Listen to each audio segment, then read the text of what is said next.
एक चिलचिलाती गर्मी की दोपहरी थी। सूरज आग बरसा रहा था। जमीन इतनी तप रही थी कि जैसे पांव रखने भर से ही छाले पड़ जाएंगे।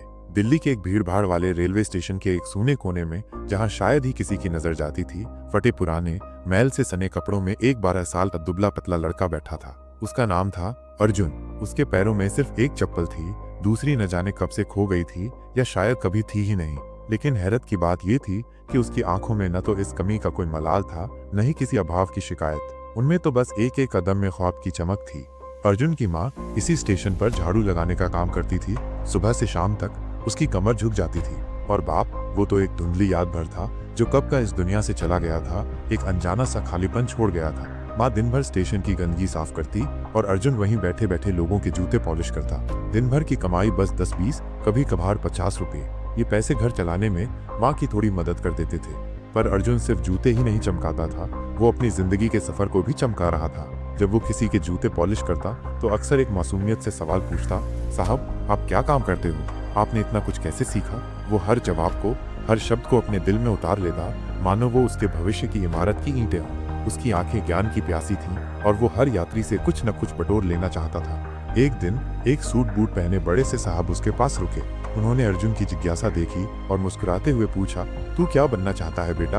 अर्जुन ने बिना एक पल भी हिचकिचाए कहा, कुछ बड़ा साहब, इतना बड़ा कि एक दिन मैं खुद स्टेशन पर जूते पॉलिश नहीं, किसी को पढ़ा रहा हूँ।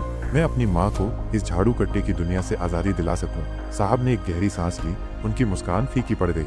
उन्होंने कहा, बेटा सपना तो बहुत अच्छा है, लेकिन इस रास्ते में बहुत कांटे हैं, ये इतना आसान नहीं है। अर्जुन की आवाज में उतनी ही दृढ़ता थी। सपना कांटे देखकर नहीं छोड़ा जाता साहब, चलकर ही सच होता है। उसके ये शब्द, उसकी ये मासूम दृढ़ता साहब के दिल को छू गई।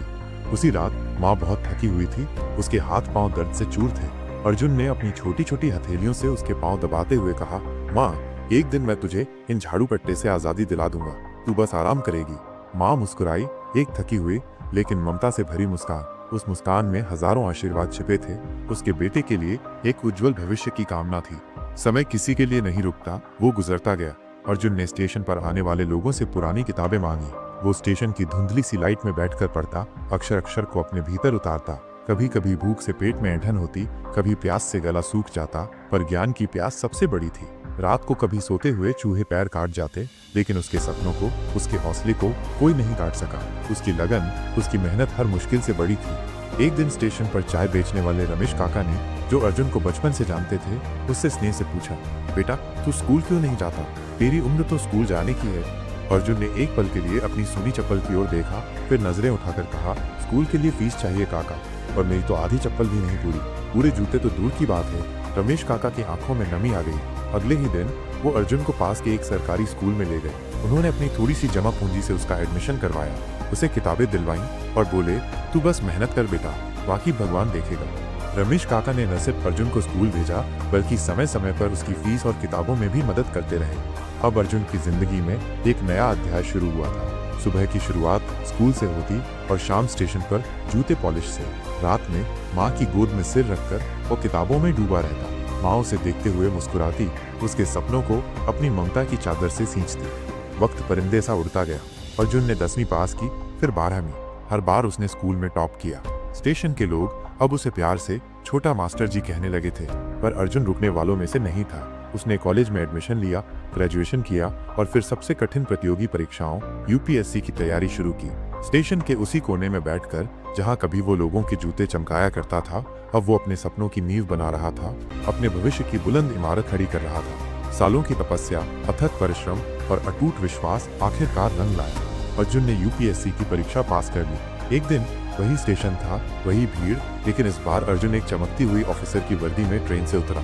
उसके पैरों में अब चमचमाते जूते थे। दोनों चप्पलें पूरी थीं, बल्कि उससे कहीं ज्यादा। स्टेशन पर रमेश काका खड़े थे, उनकी आंखों में गर्व के आंसू थे।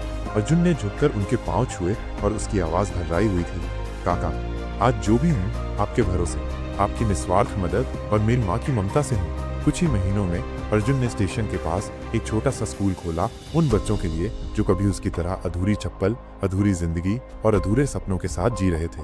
उसने उनका हाथ थामा ताकि वे भी अपने सपनों को पूरा कर सकें। आज अर्जुन गर्व से कहता है, मेरे पास सब कुछ नहीं था, पर जितना था उसी से मैंने अपनी जिंदगी की इमारत बना ली। अगर आपके पास हौसला है तो अधूरी चप्पल से भी पूरा सफर तय किया जा सकता है।